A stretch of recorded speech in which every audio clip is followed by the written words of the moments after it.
গরম ভাতের সঙ্গে খাওয়ার জন্য এই লোভনীয় মজাদার বরবটি ভর্তাটা এখন আমরা তৈরি করে নেব। এর জন্য একটা ফ্রাই প্যানের মধ্যে বরবটি কেটে এবং ধুয়ে নিয়েছি। তার মধ্যে টমেটো, সামান্য পরিমাণে হলুদ এবং লবণ এবং পানি দিয়ে ঢাকা দিয়ে কিছুক্ষণের জন্য এটা সেদ্ধ করে নিতে হবে। আলাদা একটা ফ্রাই প্যানের মধ্যে সরিষার তেল, এর মধ্যে শুকনো মরিচ, এটা একটু ভেজে নেব।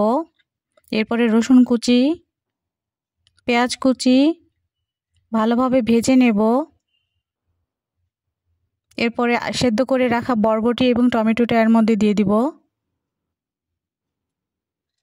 একটু সময় নিয়ে ভেজে নেব। ভর্তাটা অবশ্যই আপনারা পাটায় করার চেষ্টা করবেন। তো আমি এখানে এটা ভালোভাবে ম্যাশ করে নেব। একটু সময় নিয়ে এটা ভালোভাবে ম্যাশ করতে হবে। এরপর আমি সরিষার তেল অ্যাড করতেছি।